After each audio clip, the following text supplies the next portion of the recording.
Digital payments may be convenient, but they can wreak havoc on your finances.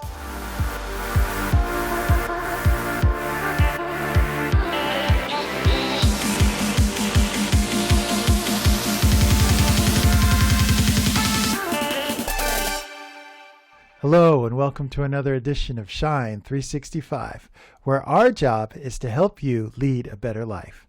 Today we'll be reviewing an article by the Wall Street Journal. Digital payments are convenient, but they can also wreak havoc on your finances, by J.J. McCorvey.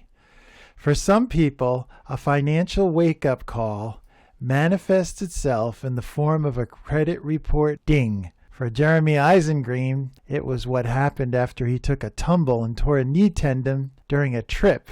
When the 28-year-old communications professional was informed he'd have to pay $3,000 up front for surgery, Mr. Eisengreen became hyper-aware of how his spending had ticked up during the pandemic. He examined his checking account and discovered he had much less money than he thought. We think we have a certain amount in the savings account, but if we're not checking it daily, we may find ourselves in for a rude awakening when we go in and look at it. Many of us spend on things and don't even realize how much we're spending. So, what did Mr. Eisengreen do? Well, he needed to do some financial recuperating, and that included taking stock of all the ways he had been allowing money to leak out of his accounts. He noticed that most of his additional expenses came from new subscriptions or other digital purchases, including roughly $50 to $75 a month in food and product deliveries from Chewy for his dog, and a plant delivery service he actually hadn't even used in months. But as you know, once you sign up for a service, it's really difficult to get off of that service. The easy part is getting on the service. The difficult part is getting off. I think I'm good with my money, Mr. Eisengreen says, but then you ignore one email and you know you can't get back that $100 that you were charged for the GQ subscription that you never even read. Digital transactions do make our lives more convenient, but subscriptions for things like music, video streaming services, fitness apps, cloud storage, ride-hailing, food delivery platforms, any of these buy now, pay later billing options, they allow people to put so much of their spending on autopilot.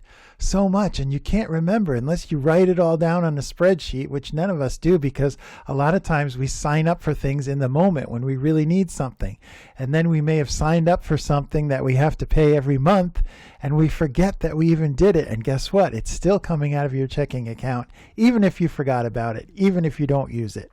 In fact, a June 2021 report from digital consulting firm West Monroe Partners found that American consumers, on average, are paying $273 a month in subscription services, and that's up from $237 in 2018. What financial experts say is pay yourself first, then pay your bills. Well, that is not happening if you're doing this. When you hear people talk about savings like pay yourself first, what people are doing with these digital apps is quite literally the opposite of that. You're paying everybody else first. So how can you guard against cash leakage? And what a great name, cash leakage, because the money is leaking out of your checking account and you don't even notice it. It's like a slow drip on a faucet that you don't really hear and you don't notice it, but then when you get your water bill, you find out, wow, something's leaking. So what do we need to do? We need to grab the wheel. We need to get into the habit of checking our bank or credit card transactions at the end of each day. I know it's a pain, but you can do it.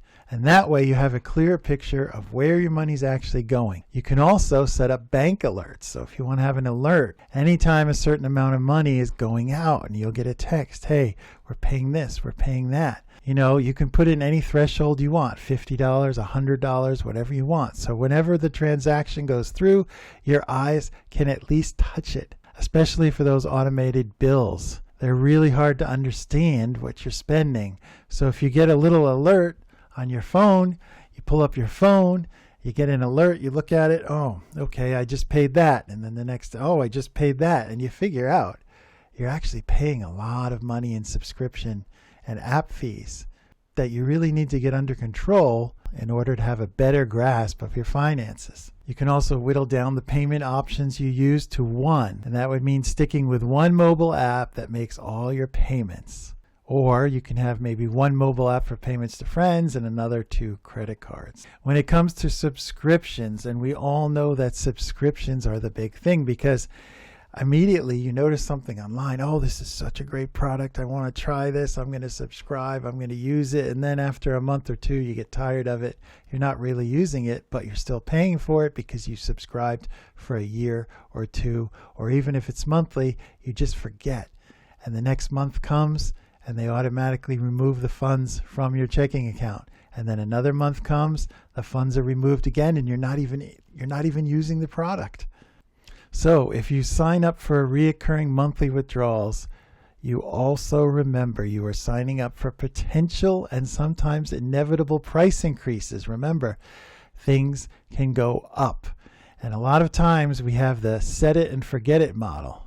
But the thing is, the prices creep up. I remember I have automatic pay on a few of my expenses, like the cable bill, and gradually that's been going up and up and up. And because it's on automatic pay, I might not even notice it right away.